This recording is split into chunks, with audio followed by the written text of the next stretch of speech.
Hey guys, this is Gaijin Hunter. I apologize I haven't made a video in a few weeks. Things have been really busy at work, and this month I am moving house, so it's going to be a little slow, but I will be back up and running eventually, so hang with me. I wanted to make a video quick about how Prowlers work and how the skills work in Monster Hunter Double Cross for those of you who are importing it, because it's pretty different from Monster Hunter Generations. Okay, let's start out with the scouting menu. The top option here is to scout a cat, obviously one of the random ones that they found for you, and that changes after every hunt. The second one is to decide what type of cat you want to scout. Third one is to scout a DLC cat that you've downloaded. Fourth one is to change the name of a cat, and the last one is to let one go. Let's go ahead and look at the list, and let's take a look at the support skills, specifically how many there are. There's no second page.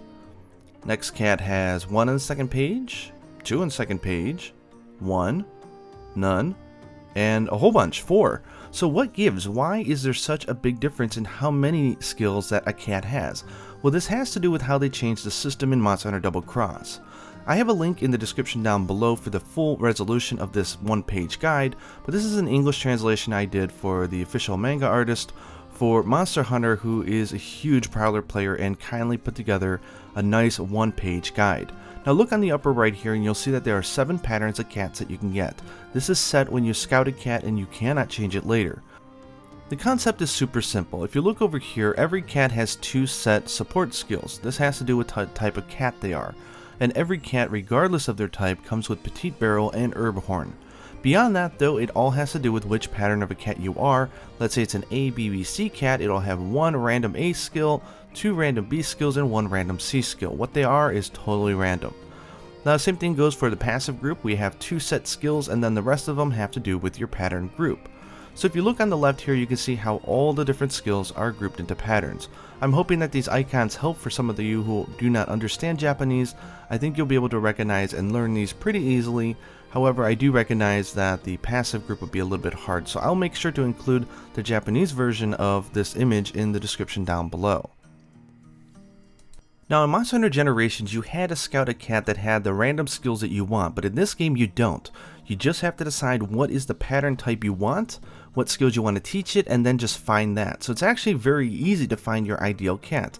After though, then you have to craft it. So I'm going to show you how re-rolling works, which is a really big concept in this game. So we're just going to scout some basic cat, just call it test cat for now. And I'm going to show you how this works. So let's go over to the dojo. You can do this from room service, but I want to show you the dojo first. Top option is to teach something from one cat to another one, and the second one is training, which we'll go to. Now for training, we have the top, which is how to train for experience, which I have a video for in the description below, and also how to do a super nap.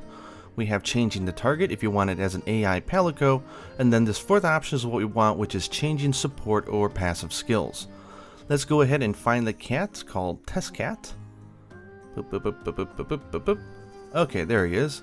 And then let's choose if we want a support skill, or we can press right and change it to a passive skill. All you're going to do is spend some points and then we can change it. I will cover the item part, which is this one, in just a few moments. So let's say we want to change Wrath of Meow. So if we select it, we see on the left all the different random choices it could be.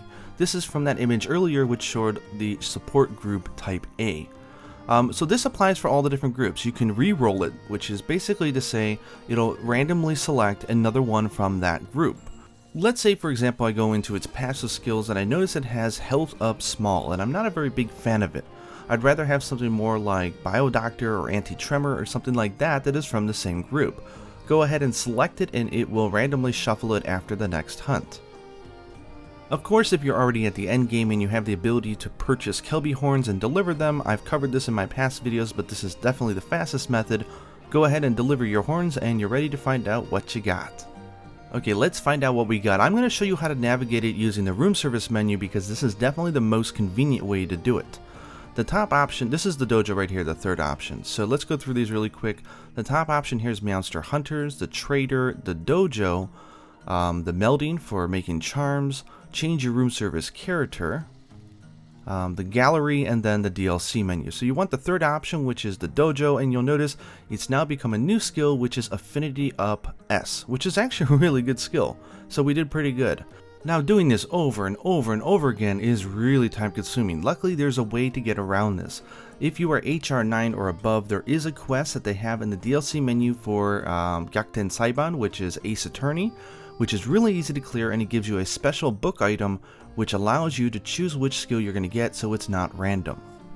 Totally random node, the Acorn Mantra is my favorite skill. You go ahead and you eat it. It doesn't cost anything to do. It'll take away one of your acorns until you cart, and it'll give you 3 support gauges. This allows you to use Pierce Boomerang and Big Boomerang right from the get-go. Awesome for speedruns, awesome for doing these types of quests. So good. Now once you complete the quest, which is just against these 2 monsters, you'll see this green book item. You'll either get one of them, or if you're really lucky, you'll get 2. And this is the book item that allows you, when you're teaching, to re-roll a support skill or a passive skill, allows you to choose which out of that list you're going to get. So there's no randomness about it. So let's go check it out. We're going to go to room service. Again, we're going to be going down to the 3rd option, which is the dojo. The 2nd option, which is training.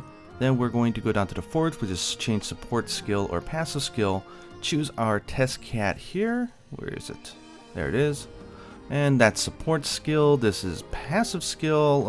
Let's go with support skill. You choose the book here under item, and then move here. Now watch what happens when we choose Wrath of Meow.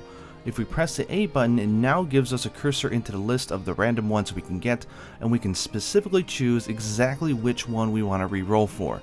This is amazing, and this allows you to craft your perfect cat, which is exactly what I did. Now I do hope to find time, despite my move, to share my cats with people and start spreading them around for those who just want to get right into it. But the cool thing is that when you re-roll skills, all of that gets reflected when you share it with another person. The only thing that doesn't carry over is the skills that you taught it. So here we have my guard cat Spartan. It's got Taunt, Emergency Retreat, of course Small Barrel Bomb, and Herb Horn. But I also gave it the Acorn Mantra, which I showed you previously, allows you to eat an acorn and get 3 support gauge slots. And if you die, you start back up with 2 acorns again, so it's not that big of a deal. The next one here is a brand new skill in Monster Hunter Double Cross, which is the feline version of Farcaster. So if you use Farcaster, that allows you to go right back to the base camp immediately. Very convenient if the monster got away very far, or if you're on a gathering mission. The next one is SP Horn. I don't really need this as kind of the throwaway, but allows me to throw everybody into SP mode really fast. Next one, which is very convenient, is the Dung Bomb. It's free, which means anytime a monster's on me, on somebody else, or I want to get rid of small monsters, I can dung them. So very good skill to have. I do have the Big Boomerang, and I taught it the Pierce Boomerang, so I can use it as a boomerang cat. And I even gave it Small Barrel Bomb. The reason why I gave it Small Barrel Bomb is because, 1, I already had all the skills that I wanted, and 2nd, this one is free, and it does build up your gauge pretty darn fast if you are a protect or guard cat, so definitely a good one to have on this type of cat. Let's go ahead and take a look at the different passives. So this cat is a BBCCC cat for its active ones, and for passive it's 7 Cs, which allows me to have a very versatile cat for all situations. So one of the reasons I chose a 7C cat for the passives instead of a BBCCC, which is probably the most popular choice, is because I didn't need the B class skill of earplugs, because this cat has Adept Guard. Okay, so starting from the top down, obviously Protect cats come with Guard S and Guard Up, but I also have Negate Poison, which is awesome on a cat, Anti-Tremor, which is also very good, especially if you're up against something like Double Joe, Boomerang Pro, Negate Wind, this is Affinity Up S, I have Defense Down Negate, which is good if you're up against something like, a Cantor or Ukanlos. We have Bio Doctor, so I can negate all of Blast, Anti-Sleep in case I'm against a monster that puts you to sleep, and I taught it Ultra Crit, and the brand new DLC cat which they just released has that last skill, which is Feline Weakness Exploit. So those two together, obviously, just like Hunter, is super powerful if you know how to aim your shots. So those are my 2 skills that I taught it. All the other ones I either re-rolled it or I used the books in order to get it perfect. So if you get Spartan, you'll have all the skills as I have it lined up. All you have to do is teach it Ultra Crit and the new Weakness Exploit, and you can have it just as crazy as I have mine. Anyways, I hope this video helps explain how the re-rolling works and also lets you understand how you can get these book items to make the process much easier. Go ahead and use that graphic in the description down below. It'll definitely help you for trying to, plan your cat. Like, what kind of skills do I want? What could I teach it? What do I not want to teach it? Just keep in mind that you only get 2 slots for teaching, so plan it accordingly, and I think you'll have a really good time. Again, with my move, I'm being a little bit busy, but if I can find the time, I definitely want to make a guide that shows you what I believe is the perfect setup for both a guard, a beast, and a collect and heal and assist cat. Hope you guys enjoyed this video, and until next time, happy prowling.